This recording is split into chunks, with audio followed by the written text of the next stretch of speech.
दिल्ली से इस समय बहुत बड़ी खबर सामने आ रही है। आपको बता दें, आम आदमी पार्टी के मुखिया और दिल्ली के पूर्व मुख्यमंत्री अरविंद केजरीवाल की मुश्किलें जो हैं वो कम होने का नाम ही नहीं ले रही हैं और ये मुश्किलें और ज्यादा बढ़ सकती हैं। दरअसल दिल्ली की एक अदालत ने अरविंद केजरीवाल के खिलाफ एफआईआर यानी कि फर्स्ट इन्वेस्टिगेशन रिपोर्ट दर्ज करने के लिए कह दिया है।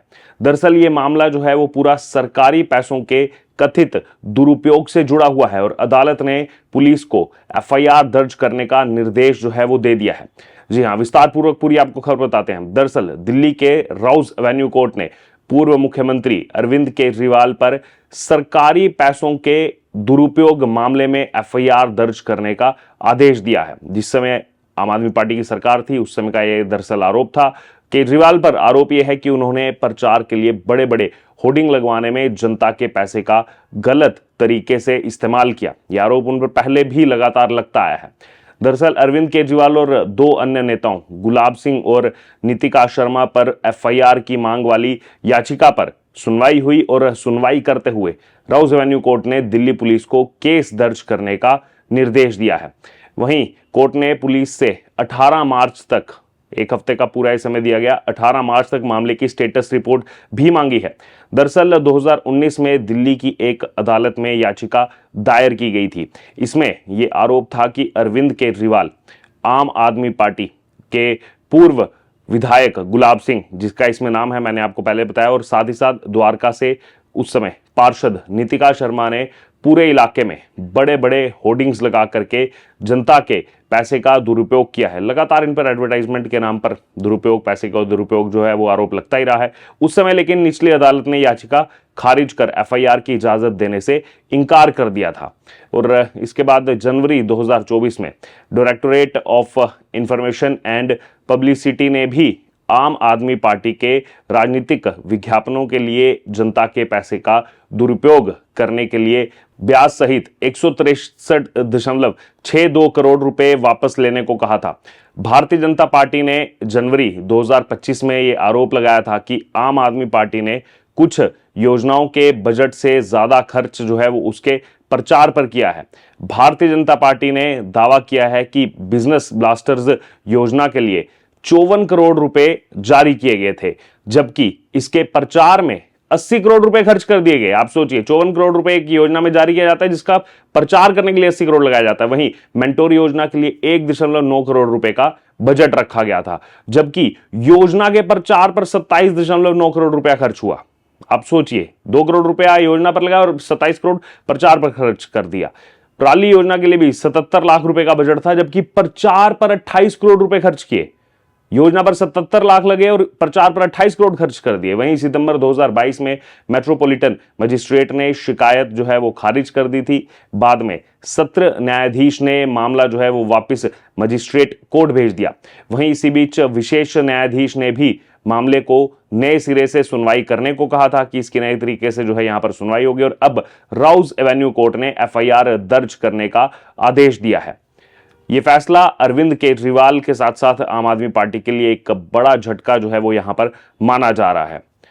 वहीं इसी बीच अवैध होर्डिंग मामले में अब जो है वो प्रतिक्रिया भी सामने आने लगी है आम आदमी पार्टी की। आज प्रेस कॉन्फ्रेंस करते हुए आम आदमी पार्टी के राज्यसभा सांसद और अरविंद केजरीवाल के बेहद करीबी संजय सिंह ने बताया कि शिव कुमार ने एक शिकायत जो है वो दर्ज कराई थी और द्वारका थाने की शिकायत थी। द्वारका थाने में शिकायत दर्ज ना करने पर वो जो है वो निचली अदालत गए और वहां पर भी अर्जी नहीं सुनी गई। तो फिर उसके बाद ऊपरी अदालत गए और शिव कुमार ने रिपोर्ट लिखाई थी कि दिल्ली की सार्वजनिक जो जगहें हैं, कमर्शियल जो प्लेसेस हैं, वहां पर गलत और मनमाने तरीके से होर्डिंग लगी हुई है। वहीं संजय सिंह ने यह भी आगे बताया कि ऊपरी अदालत ने निचली अदालत को ये आदेश दिया कि जिसके बाद निचली अदालत ने जो है यहाँ पर दिल्ली पुलिस के को जो है यहाँ पर रिपोर्ट दर्ज करने के लिए निर्देश दिए और भी कई बातें जो है यहाँ पर संजय सिंह की तरफ से कही गई। बीजेपी के नेताओं का नाम उसमें लिया गया। अरविंद केजरीवाल पहली बार नहीं है जब किसी मामले में फंस रहे हों। सबसे बहुचर्चित वो शराब घोटाले में फंसे, जेल की भी यात्रा उनको करनी पड़ी और हालांकि अभी वो जमानत पर बाहर हैं और इसमें जो केस उन पर लगाया गया था उसमें उनको जमानत मिली है, लेकिन एक दाग शराब घोटाले का उनके ऊपर है। शराब घोटाला मामले में अरविंद केजरीवाल के खिलाफ ईडी और सीबीआई दोनों जो है जांच एजेंसियों की तरफ से केस दर्ज किया गया है। ईडी ने उन्हें 21 मार्च 2024 को अरेस्ट किया था और उसके बाद काफ़ी ज़्यादा बवाल जो है यहाँ पर हुआ था, लेकिन इसके बाद 26 जून को सीबीआई ने जो है जेल से ही उन्हें हिरासत में ले लिया था और ईडी मामले में उन्हें सुप्रीम कोर्ट से जो है 12 जुलाई को जमानत मिल गई थी। लेकिन अभी भी वो दाग है और एक बहुत बड़ा मुद्दा है दिल्ली में जो शराब घोटाला हुआ। वहीं इससे पहले केंद्र सरकार ने पूर्व मुख्यमंत्री अरविंद केजरीवाल के 6 फ्लैग स्टाफ रोड स्थित जो बंगला है उसमें रेनोवेशन की जांच के लिए भी आदेश दिए थे। सेंट्रल विजिलेंस कमीशन यानी कि सीवीसी ने 13 फरवरी यानी कि नतीजों के 5 दिन बाद ही जांच के आदेश जारी किए थे और ये आदेश जो है सेंट्रल पब्लिक वर्क्स डिपार्टमेंट, जिसको सीपीडब्ल्यूडी के नाम से जाना जाता है, उसकी रिपोर्ट सामने आने के बाद यहां पर दिए गए थे। तो चौतरफा अरविंद केजरीवाल इस समय फंसते हुए नजर आ रहे हैं और रिपोर्ट में उस समय यह भी कहा गया था कि 40,000 वर्ग गज यानी कि 8 एकड़ में बने बंगले के निर्माण में कई नियमों को तोड़ा गया, नियमों की अनदेखी की गई। और दिल्ली विधानसभा चुनाव से पहले भारतीय जनता पार्टी ने यह आरोप लगाया था कि बंगले के रेनोवेशन में 45 करोड़ रुपए से ज्यादा खर्च जो है वो यहां पर किया गया है और भाजपा ने बंगले को केजरीवाल का शीश महल, राजमहल जो है इस तरीके का नाम दिया था और केजरीवाल यहां पर 2015 से 2024 तक रही है। हमने आपको इसलिए बताया कि लगातार अरविंद केजरीवाल वो फंसते जा रहे हैं। और इसी बीच एक और अपडेट अभी सामने आ रहा है। दिल्ली की मुख्यमंत्री रेखा गुप्ता की अगुवाई वाली जो बीजेपी सरकार है उसने अभी ये फैसला लिया है कि वो दिल्ली सरकार और उपराज्यपाल कार्यालय यानी कि लेफ्टिनेंट गवर्नर ऑफिस जो है और केंद्र सरकार के बीच टकराव को सुलझाने के लिए जो है कई अदालती मामले जो हैं वो वापस लेंगी। जो पिछली सरकार में अदालती मामले थे उनको वापस लिया जाएगा। दिल्ली सरकार के सूत्रों ने ये बताया कि ऐसे कुछ मामलों को भारतीय जनता पार्टी सरकार ने वापस लेने का जो है फैसला किया है और शुरू भी कर दिया है।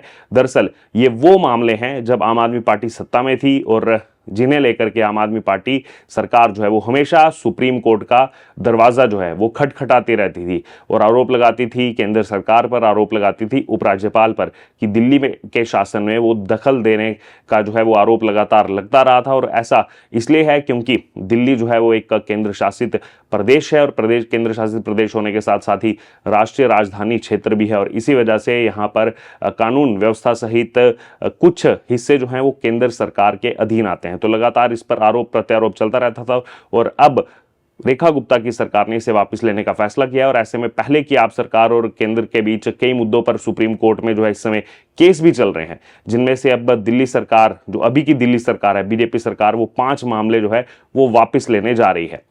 दिल्ली सरकार और केंद्र सरकार के बीच अधिकारों का विवाद जो है वो एक राजनीतिक और संवैधानिक दृष्टिकोण से महत्वपूर्ण है, इंपॉर्टेंट है। ये विवाद इस बात को जो है लेकर के है कि दिल्ली की जो स्वायत्तता है वो कितनी होनी चाहिए और इसमें केंद्र का कितना इसमें हस्तक्षेप होना चाहिए और दिल्ली सरकार का कितना इसमें रोल होना चाहिए। बहरहाल इस वक्त की बड़ी खबर यही है, अरविंद केजरीवाल के खिलाफ एफआईआर दर्ज करने के आदेश दिए गए हैं।